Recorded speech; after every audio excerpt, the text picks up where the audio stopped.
Hi, എല്ലാവർക്കും നമസ്കാരം. നമുക്ക് മഴതോരും മുംബൈയിലെ അലീനയുടെയും മനുശങ്കറിൻ്റെയും വരാൻ പോകുന്ന ദിവസത്തെയും നല്ലൊരു കഥ കേൾക്കാം. എല്ലാ ദിവസവും ചാനലിലൂടെ വീഡിയോ അപ്ലോഡ് ചെയ്യുന്നതാണ്. ചാനൽ ആദ്യമായി കാണുന്നവരാണെങ്കിൽ ഒന്ന് സബ്സ്ക്രൈബ് ചെയ്യണേ. വീഡിയോ ഇഷ്ടപ്പെടുവാണെങ്കിൽ ലൈക്ക് ചെയ്യണേ, കമൻറ്റ് ചെയ്യണേ. അങ്ങനെ വൈജയന്തിയെ കൊണ്ട് നെടുമ്പുരിക്കൽ വീട്ടിലാക്കിയതിന് ശേഷം മനുശങ്കർ നേരെ വീട്ടിലോട്ട് വരികയാണ്. വീട്ടിലോട്ട് വരുന്ന സമയത്ത് അവിടെ ഗംഗാധരനും ശിവശങ്കരനും ഒക്കെ ഫുഡ് കഴിക്കാനായിട്ട് ഇരിക്കുകയാണ്. ആ സമയത്ത് ഗംഗാധരൻ ചോദിക്കും, എന്താ മനു, നീ വലിയ വിഷമിച്ചാണല്ലോ വരുന്നതെന്ന് ചോദിക്കും. അലീനെ അങ്ങനെ വിളിച്ചായിരുന്നോ? ഇല്ല അങ്കിളെ, അലീനെ വിളിച്ചതൊന്നും ഇല്ലെന്ന് പറയും. വൈജ എന്തോ പറയുന്നു അവിടെ ചെന്നിട്ട്? ആൻറ്റിക്ക് ഒരു സാമ്രാജ്യം പിടിച്ചെടുത്ത സന്തോഷത്തിലാണ്.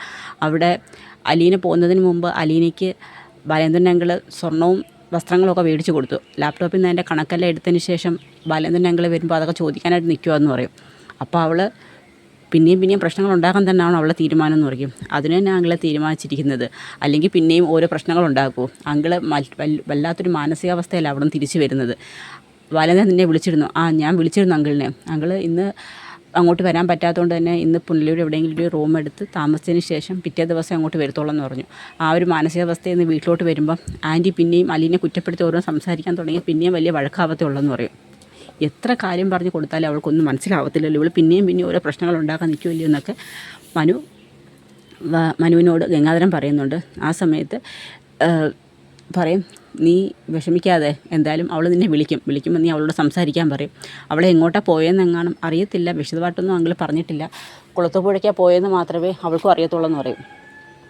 അങ്ങനെ അതിനുശേഷം ഫുഡ് കഴിക്കാനായിട്ട് എല്ലാവരും ഇരിക്കുകയാണ്. ആ സമയത്ത് മനു അവിടെ ഇരിക്കും. അപ്പോഴത്തേക്ക് കമല ഫുഡൊക്കെ വിളമ്പി കൊടുക്കുന്ന സമയത്ത് മനു മാത്രം ഫുഡ് കഴിക്കത്തില്ല. ശിവശങ്കരൻ പറയും, ഇനി എൻ്റെ മോനെയും കൂടി കേസിൽ നിന്ന് അവനെ ജയിലിൽ നിന്ന് പുറത്ത് കൊണ്ടുവരണം. ഇനി അതിനുശേഷം എനിക്ക് തിരിച്ചു പോകണമെന്നൊക്കെ പറയും.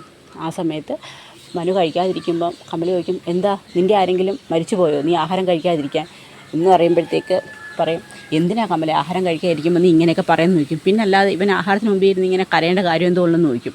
ആ സമയത്ത് എൻ്റെ ഹരി ജയിലിൽ കിടക്കാൻ കാരണം അവൾ ഒറ്റൊരുത്തിയാണ്. അതിന് അവളെന്ത് തെറ്റ് ചെയ്തു? ശരണ്യെ മൊഴിമാറ്റി പറഞ്ഞ് തീരാവുന്ന പ്രശ്നമേ ഉള്ളല്ലോ എന്ന് പറയും. അവൾ ഒളികാലത്ത് നന്നാവത്തില്ല. അവൾ എൻ്റെ മോനെ കൈയും കാലും കാണിച്ച് വശത്താക്കാൻ നോക്കിയിട്ട് അത് നടക്കാതെ വന്നപ്പോൾ അവൾ കള്ളക്കേസ് കൊടുത്ത് എൻ്റെ മോനെ ജയിലാക്കിയതാണ്. എനിക്കറിയാം. അതിനെല്ലാം ഒത്താശ ചെയ്യുന്ന മറ്റൊരുത്തിയും. അവൾക്ക് വേണ്ടിയല്ലേ ഇവനിങ്ങനെ വിഷമിച്ചിരിക്കുന്നതെന്ന് പറയും. ഉടനെ മനു ചോദിക്കും, അമ്മയ്ക്ക് എന്ത് ദ്രോഹം അലീന ചെയ്തതെന്ന് ചോദിക്കും. അയ്യോ, അവളുടെ ദ്രോഹം ചെയ്തിട്ടില്ല. അവൾ ഈ വീട്ടിലും കളപ്പാട്ടൂരും വീട്ടിലും വേണ്ടി ഒരുപാട് നന്മകളല്ലേ അവൾ ചൊരിഞ്ഞിട്ടിട്ട് പോയേക്കുന്നത്. നിങ്ങൾക്കെല്ലാവർക്കും അവൾ വലിയ മാലാഖയല്ലേ. അവളെ എന്തെങ്കിലും പറയുമ്പോൾ ഇവിടെ ഉള്ളവരെല്ലാവരും അങ്ങ് തിരിയും. അവസാനം അവരെല്ലാം ഞങ്ങളുടെ മെക്കത്തോട്ട് വന്ന് കയറുമെന്ന് പറയും. എല്ലാവർക്കും അവളൊരു പുണ്യാളത്തി. ഉടനെ മനുഷ്യർ പറയും, അതെ, അവൾ പുണ്യാളത്തി തന്നെ. അവൾ ഇന്നേ വരെ ആർക്കും ഒരു ദ്രോഹവും ചെയ്തിട്ടില്ല. അമ്മ വെറുതെ ആവശ്യമില്ലാത്ത കാര്യത്തിന് അവളെ പഠിക്കുകയും ചെയ്യണമെന്ന് പറഞ്ഞുകൊണ്ട് മനു അങ്ങ് ദേഷ്യപ്പെടും. ഇത് കേൾക്കുമ്പോൾ കമലയ്ക്ക് അങ്ങ് വല്ലാതാണ് കാവും. കാരണം ഒട്ടും മനു അങ്ങനെ പറയുമെന്ന് പ്രതീക്ഷിക്കുന്നില്ല. ഉടനെ ശിവശങ്കരൻ പറയും, ആഹാരം കഴിക്കാതിരിക്കുന്ന സമയത്ത് വെറുതെ എന്തിനാ കമല നീ ഓരോരോ പ്രശ്നങ്ങൾ ഉണ്ടാക്കുന്നതെന്ന് പറയും. അങ്ങനെ മനു ഫുഡ് കഴിക്കാതെ അങ്ങ് പോവുകയാണ്. മനു വിളിച്ചിട്ട് പോലും നിൽക്കത്തില്ല. ആ സമയത്ത് ഗംഗാധരൻ പറയും, കമലയോട് ഞാനൊരു കാര്യം പറയാം. ഹരി തെറ്റിയതുകൊണ്ടാണ് അവൻ ജയിലിൽ കിടക്കുന്നത്. രോഹിത്ത് ഒരു തരത്തിലും ആ പെൺകുട്ടിയെ മിസ്യൂസ് ചെയ്തിട്ടില്ല. അതുകൊണ്ടാണ് കേസിൽ നിന്ന് അവൻ പുറത്തു പോയത്. അതുകൊണ്ട് തന്നെ ഹരി ഒരു തെറ്റും ചെയ്തിട്ടില്ലെന്ന് പറഞ്ഞാൽ ഹരിയെ ന്യായീകരിക്കുന്ന ഈ ഒരു പ്രവണത കമല നിർത്തുന്നത് തന്നെ നല്ലതെന്ന് പറയും. കേൾക്കുന്നവർക്കെങ്കിലും അല്പം ഒളിപ്പുണ്ടെന്നൊക്കെ ഗംഗാധരൻ പറയുന്നുണ്ട്. ഇത് കമലയ്ക്ക് അങ്ങോട്ട് ഇഷ്ടപ്പെടത്തില്ല. കമല അങ്ങ് തിരിച്ചു പോകും. ഹരി എന്തെങ്കിലും പറഞ്ഞാൽ കമലയ്ക്ക് തീരെ ഇഷ്ടപ്പെടത്തില്ല. അതിനുശേഷം മനു റൂമിൽ വന്നിരുന്ന് വിഷമിച്ചിങ്ങനെ ഇരിക്കുകയാണ്. ആ സമയത്ത് അലീനെക്കുറിച്ച് തന്നെയാണ് ഇങ്ങനെ ഓരോ കാര്യങ്ങളും ആലോചിച്ചിരിക്കുന്നത്. ആ സമയത്ത് അലീന ഫോൺ ചെയ്യുന്നുണ്ട് മനുവിനെ. മനുവേട്ടാ, അലീന, ഞാൻ നിന്നെക്കുറിച്ച് ആലോചിച്ചുകൊണ്ടിരുന്നതായിരുന്നു പറയും. നിനക്കവിടെ സുഖമല്ലേ? എനിക്ക് കുഴപ്പമൊന്നുമില്ല. അങ്കിളോ? അച്ഛൻ ഇവിടുന്ന് പോയി. അച്ഛൻ ഇന്ന് ഇവിടെ എവിടെയെങ്കിലും റൂം എടുത്തതിന് ശേഷം നാളെ രാവിലെ അങ്ങോട്ട് ചെല്ലത്തോളം എന്നാണ് പറഞ്ഞതെന്ന് പറയും. അമ്മ വീട്ടിൽ വന്നോ മനുവേട്ടാ? ഞാനാ വൈജയന്തിയെ വീട്ടിൽ കൊണ്ടുവന്ന് വിട്ടത്. ഇനി അങ്കിൾ വരാൻ കാത്തിരിക്കുമോ? ബാക്കി സംസാരിക്കണമല്ലോ എന്ന് പറയും. നിനക്കവിടെ സുഖമാണോ അലീന എന്ന് ചോദിക്കും. എനിക്ക് കുഴപ്പമൊന്നുമില്ല, എന്നാലും എന്തോ ഒറ്റപ്പെട്ട് കണക്കൊരവസ്ഥ, ആരും അടുത്തില്ലാത്ത കണക്ക്. എൻ്റെ കൂടെ നിൽക്കണേ മനുവേട്ടാ, എനിക്ക് വേറെ ആരുമില്ല എന്ന് പറയുമ്പം മനു പറയും, നിന്നെ ഒറ്റപ്പെടുത്താനോ? നിൻ്റെ കൂടെ ആരുമില്ലെന്ന് ആരാ പറഞ്ഞത്? ഞങ്ങളെല്ലാവരും നിൻ്റെ കൂടെ ഉണ്ട്. ഞാൻ എന്നും നിൻ്റെ കൂടെ കാണും. നിനക്ക് എന്ത് വിഷമം ഉണ്ടെങ്കിലും എന്നെ വിളിക്കണം, എന്നോട് സംസാരിക്കണം. നിൻ്റെ ഏത് പ്രതിസന്ധി ഘട്ടത്തിലും നിൻ്റെ കൂടെ ഞാനുണ്ടാവും എന്ന് പറഞ്ഞ് മനു അലീനെ ആശ്വസിപ്പിക്കുന്നുണ്ട്. അതിനുശേഷമാണ് നമ്മുടെ സ്റ്റാൻലിയുടെ വീട്ടിലോട്ട് പ്രതീക്ഷിക്കാത്ത രണ്ട് അതിഥികൾ അങ്ങോട്ട് വരുന്നത്. അലീന അവിടെ വന്നിട്ടുണ്ടെന്ന് അറിഞ്ഞുകൊണ്ടാണ് ആ ഗസ്റ്റുകൾ അങ്ങോട്ട് വരുന്നത്. അത് മറ്റാരും ആയിരുന്നില്ല, നമ്മുടെ അലീനയുടെ കിങ് സിസ്റ്ററായ ഡാനിയാണ്. അങ്ങനെ ഒരു കുറച്ച് നേരം കഴിയുമ്പോഴത്തേക്ക് നമ്മുടെ ആൻ്റപ്പൻ വന്ന് നോക്കുമ്പോൾ ഗേറ്റിനകത്തൂടെ ഒരു കാറ് കടന്നു വരുന്നുണ്ട്. നോക്കുമ്പോൾ ഒരു മധ്യവയസ്കയായ ഒരു സ്ത്രീയും കൂടെ കേണൽ സാറിൻ്റെ മോളുമാണ് വരുന്നത്. അത് നമ്മുടെ കേണൽ സാറിൻ്റെ മകളും വൈഫിൻ്റെ അനിയത്തിയായിട്ടാണ് കയറി വരുന്നത്. എൽസമ്മ എന്നാണ് അവരുടെ പേര്. അങ്ങനെ റീത്താമ്മയും എൽസമ്മ എന്നാണ് അവർ രണ്ടുപേരുടെയും പേര്. അങ്ങനെ അതിൽ റീത്താമ്മയാണ് വരുന്നത്, ടാനിയയുടെ കൈയും പിടിച്ചുകൊണ്ട്. ആ സമയത്ത് സ്റ്റാൻലി അടുത്ത് വന്ന് പറയും, സാബ് റീത്താമ്മയും ടാനിയ മോളും വന്നിട്ടുണ്ടെന്ന് പറയും. ആ ശരി, താൻ പൊയ്ക്കോളാൻ പറയും. അങ്ങനെ ആ ടി വി കണ്ടുകൊണ്ടിരിക്കുകയാണ്. ആ സമയത്ത് ടാനിയയും എൽസമ്മയും അങ്ങോട്ട് കയറി വരുന്നുണ്ട്. അവർ ചോദിക്കും, ആ പപ്പ എന്ന് പറഞ്ഞിങ്ങനെ വിളിക്കും. ആ നീ എപ്പോൾ വന്നു എന്ന് ചോദിക്കും. ഇപ്പോൾ വന്നേ ഉള്ളൂ പപ്പ എന്ന് പറയും. അങ്ങനെ ജീൻസ് പാൻറ്റും ഷോർട്ട് ടോപ്പും ഒക്കെ ഇട്ട് അലീനയുടെ അതേ മുഖച്ചയിലുള്ള ഒരു പെൺകുട്ടിയാണ് ടാനിയ. കേണൽ സാബിൻ്റെ മൂത്ത മകളുമാണ്. അങ്ങനെ കൂടെ വന്നിരിക്കുന്നത് സ്റ്റാൻലിയുടെ ഭാര്യയുടെ സഹോദരിയാണ് റീത്താമ്മ. സ്റ്റാൻലിയുടെ വൈഫിൻ്റെ പേര് എൽസമ്മ എന്നാണ്. അങ്ങനെ അവർ രണ്ടുപേരും കൂടി വന്നിരിക്കും. ചോദിക്കും, എന്താ റീത്താമ്മ പതിവില്ലാതെ ഇങ്ങോട്ട്? പതിവില്ലാത്ത ചില കാര്യങ്ങളൊക്കെയല്ലേ ഇവിടെ നടക്കുന്നത്, അതുകൊണ്ടാണ് അത് അറിയാൻ വന്നതെന്ന് പറയും. ഇവിടെ എന്ത് പതിവില്ലാത്ത കാര്യങ്ങൾ നടന്നു? നിങ്ങളിവിടെ ഒരു പെൺകുട്ടിയെ കൊണ്ടുവന്ന് താമസിപ്പിച്ചെന്ന് അറിഞ്ഞല്ലോ സ്റ്റാൻലി, അവൾ ആരാന്ന് ചോദിക്കും.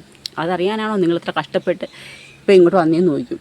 നിങ്ങൾക്കൊരു ഭാര്യയും 3 മക്കളുമുണ്ട്, എന്നിട്ട് നിങ്ങൾ ഇങ്ങനെ ചെയ്തത് ശരിയാണോ എന്ന് ചോദിക്കും. അപ്പം അവർ അലീനെക്കുറിച്ച് വളരെ മോശമായിട്ടാണ് സ്റ്റാൻലിയോട് പരാമർശിക്കുന്നത്. ആ സമയത്ത് സ്റ്റാൻലി പ്രകോപിതനാവുന്നുണ്ട്. സ്റ്റാൻലി പറയുന്നുണ്ട്, റീത്താമ്മ സൂക്ഷിച്ച് സംസാരിക്കണം, ആരുടെ വീട്ടിൽ നിന്നാണ് സംസാരിക്കുന്നതെന്ന് നിങ്ങൾ മറന്നു പോകുന്നു.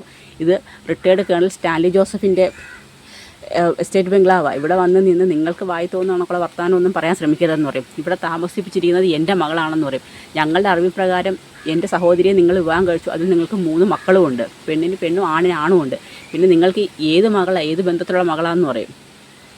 എനിക്ക് വിവാഹത്തിന് മുമ്പ് എനിക്ക് മറ്റൊരു പെൺകുട്ടിയായിട്ട് ഒരു റിലേഷൻ ഉണ്ടായിരുന്നു. അതിൽ ജനിച്ച മകളാണ് അലീന. അവൾ 23 വർഷത്തോളം അവളൊരു അനാഥ മന്ദിരത്തിലായിരുന്നു. അവൾ എൻ്റെ മകളാണെന്ന് എനിക്ക് മനസ്സിലായതുകൊണ്ടാണ് ഞാൻ അവളെ ഇവിടെ കൊണ്ടുവന്ന് താമസിപ്പിച്ചിരുന്നത്. ഇത്രയും നാളും അവൾക്ക് കൊടുക്കാതിരുന്ന സ്നേഹവും സംരക്ഷണവും എനിക്ക് കൊടുക്കണം. എനിക്ക് അതിൽ ആരെയും ബോധ്യപ്പെടുത്തേണ്ട കാര്യമില്ലെന്ന് പറയും. നിങ്ങളെ ബോധ്യപ്പെടുത്തണം സ്റ്റാൻലി. നിങ്ങളുടെ കൂടെ ഒളിച്ചോടി വന്നതൊന്നും അല്ല എൻ്റെ സഹോദരി. പള്ളിയും പട്ടക്കാരും പറഞ്ഞ് നിങ്ങൾക്ക് മാന്യമായിട്ട് വിവാഹം ചെയ്ത് തന്നതാണ്. അവൾ 3 മക്കളും നിങ്ങൾക്കുള്ളതാണ്.